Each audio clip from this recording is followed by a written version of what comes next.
At the beginning of the story, we see a very simple man named Henry, who was working his night shift at a toll booth. His face looked as if his life had completely lost its color. When he reached home in the morning, his wife Debbie also said the same thing, that he didn't love her anymore. She reminded him that everything used to be very different when he did. While they were talking, suddenly someone knocked loudly on the door from outside. When Henry opened it, his friend Eddie was standing there, along with a man named Joe, whose condition looked very bad. Joe started vomiting repeatedly. Since Debbie was a nurse, she brought him inside to help. Then Eddie told Henry that his basketball team had a match today, and since Joe couldn't play in this condition, Henry should play in his place. Henry tried to refuse, but Eddie made him wear a jersey and took him along. On the way, Henry asked where the game would be played. Eddie said it wasn't very far, just about 15 minutes away. Soon after, Eddie asked Henry to stop the car, and said they would be back in a while as they were just going to get some food. He told Henry to sit there and keep the car running. But while leaving, Eddie and his two other companions wore masks. Henry didn't even know the other two men. All three of them pulled out guns and entered a bank. Poor Henry still had no idea that Eddie and his companions were here to rob the bank, and that he was their driver. The car itself was stolen, and they had started it by removing the wires. After some time, the men came running out of the bank in different directions. Meanwhile, a security guard noticed Henry.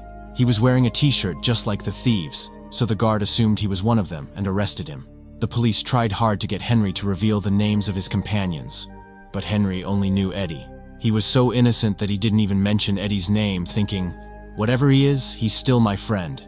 Because of this, Henry was sentenced to 3 years in prison for attempting to rob a bank. As soon as he entered prison, he met Max, who started talking to him kindly.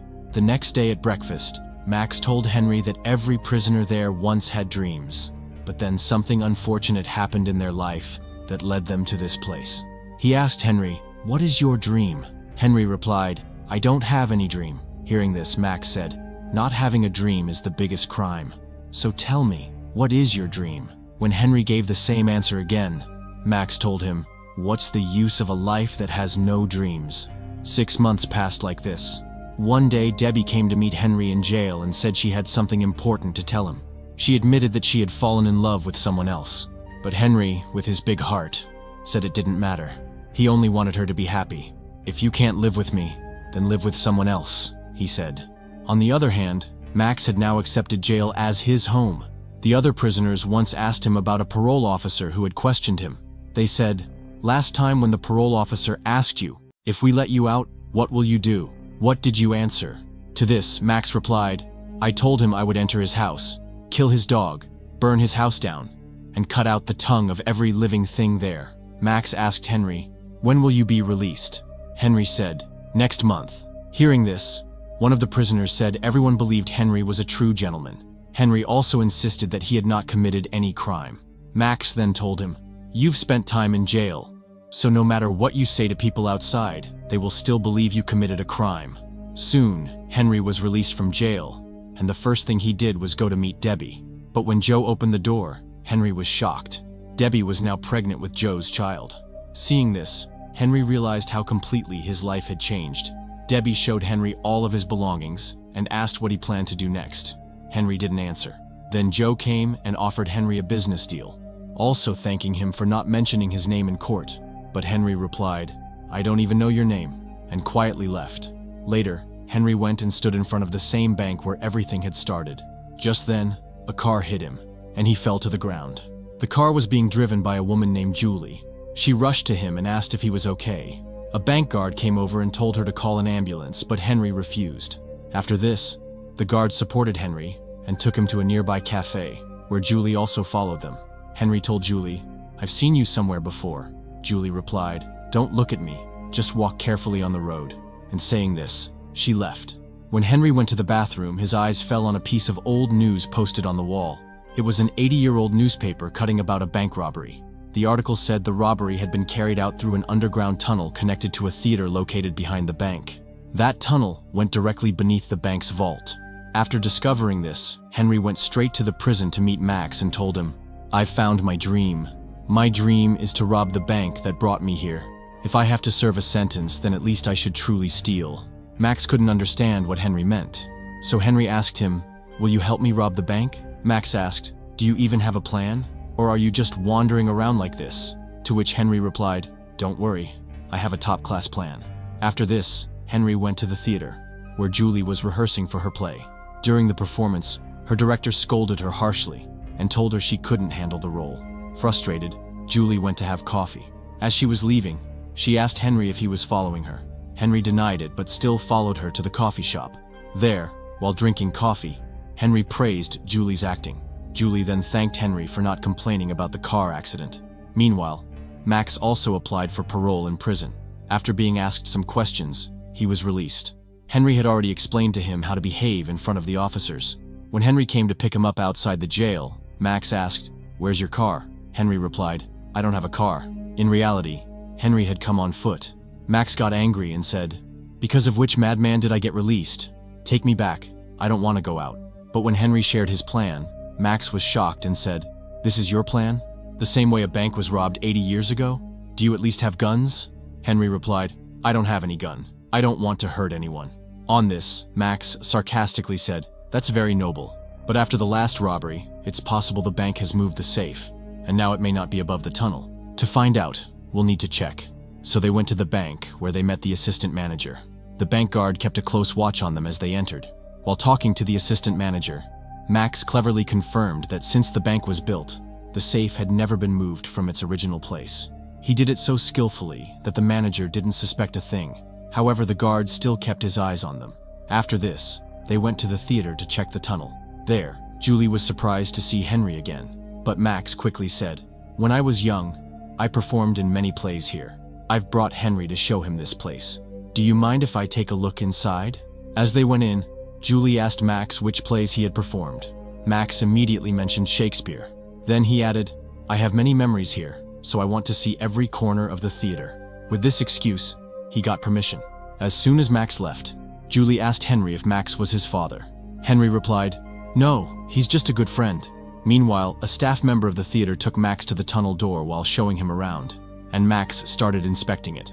On the other hand, when Julie asked Henry what he did, Henry simply said that he had just been released from prison and wasn't doing anything at the moment. Julie was shocked. "Why were you in jail? Did you commit a murder or something?" she asked. Henry replied, "It's a long story. I'll tell you some other time." After this, they planned to meet for dinner that evening. Back home, Max told Henry that the tunnel went through the wall of the green room, so they would have to take over that green room at any cost. But Henry was more focused on getting ready for his date with Julie. He asked Max how he looked.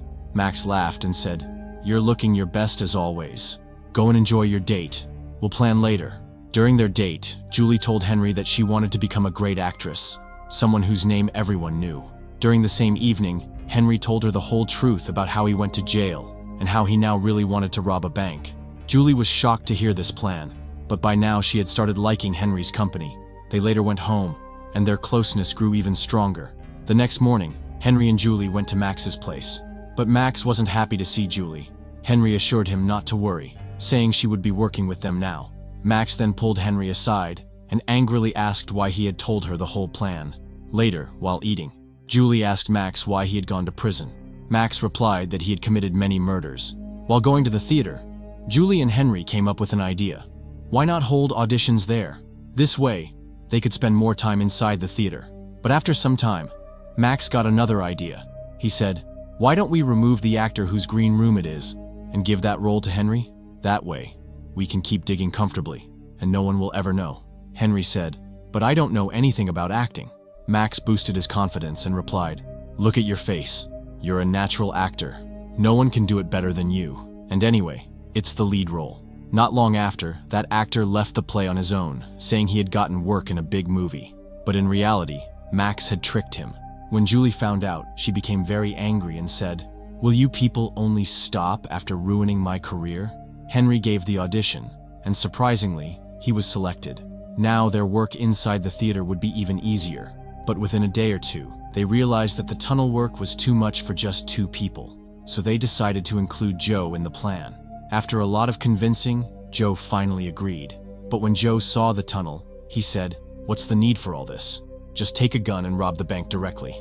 Max snapped back, "We don't want to steal like fools like you."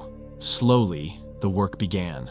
Along with the digging, Henry also started taking his acting role very seriously. Now, Henry didn't just want money, he wanted to do something new in life.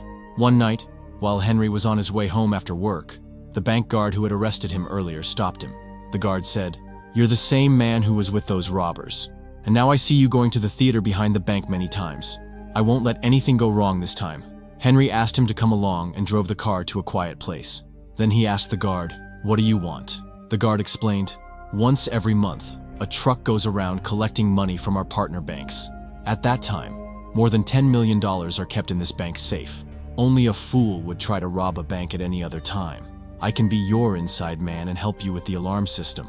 The next day at the theater, during Julie's crying scene, the director told her, "You've never loved anyone, right? Your heart has never been broken. That's your problem. Without this feeling, you'll never be a great actress." During the break, Julie went to the bathroom and began crying.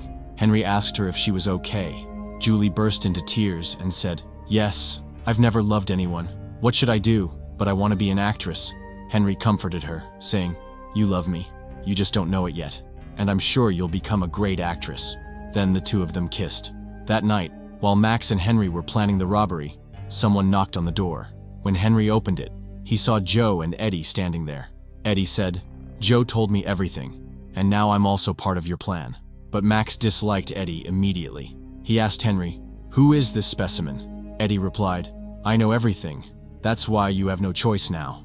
Max repeated, "Can someone tell me who this fool is?" Eddie got irritated and said, "I'm in this plan, and you're out, old man."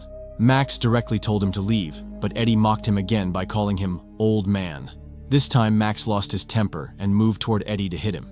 Henry somehow intervened and stopped the fight.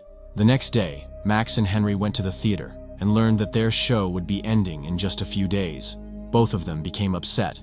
Henry said, "I don't think we'll be able to rob the bank now." Actually, Henry had also fallen in love with Julie. He knew they would have to rob the bank and run away afterward, but now he didn't want to leave Julie. Max angrily reminded him, "You pulled me out of jail to help you, and now you're refusing to do the job? I've spent my whole life just talking. I was in prison for a long time. Now that I'm out, I will definitely commit a crime." That night, Henry met Julie and told her, "We'll have to rob the bank on the first day of the show. After that, I'll run away to California. You also have to work in Hollywood. You'll meet me there, right?" But hearing this, Julie got furious. She said, "If you were going to leave, then why did you make me believe in love? You only used me to enter the theater. I won't meet you anywhere. It's my mistake that I fell in love with a thief." Finally, the day of the show arrived, the same day as the bank robbery. The director told all the actors, "Today is your day. Go and leave your mark. We only have 10 minutes left." At the same time, the money truck arrived at the bank, just as the guard had informed them. Henry continued acting in the play, but as soon as he got the chance, he slipped away to help his companions. Everything was going according to plan. First, they broke through the brick wall with a tool. Then Joe used a welding machine to cut through the iron safe and made a big hole. Max had already cut the wires as soon as he got the guard's signal, which stopped the alarm from going off. But suddenly, Eddie pointed a gun at Max and ordered him to step aside. He told Joe to load all the money into the car. Joe didn't like Eddie's behavior and said, "Don't do this, brother. This isn't right." Just then, Henry arrived. Eddie tried to scare him too and even hit Max with the gun, knocking him down. Joe kept telling him to stop, but Eddie wouldn't listen. Finally, Max managed to snatch the gun from Eddie and began beating him. In the chaos, a bullet went off and grazed Henry's leg. Meanwhile, Henry's scene in the play was about to start. Limping, he quickly went on stage to perform. After beating Eddie, Max tied him up, and then Henry, Max, and Joe ran away with all the money. Suddenly, Henry asked them to stop the car. Joe and Max didn't understand why. Henry told them to run away without him, saying he would meet them later. When Joe asked Max where Henry had gone, Max said, "Let him go to hell. Just drive." Henry ran back to the theater, where Julie was performing on stage. Limping, he climbed onto the stage and told her, "I can't go away from you. I really love you, and I won't be able to live without you." Coincidentally, the play had a similar scene at that moment. The audience thought it was part of the act and felt impressed, waiting eagerly for Julie's response. The director dimmed the lights and urged Julie to say yes. Finally, Julie realized that Henry truly loved her. After a long silence, she didn't say yes, but her expression revealed everything. And so, in the end, the hero got the heroine and the money. If you liked the video, then give it a like and subscribe to the channel. See you in the next video.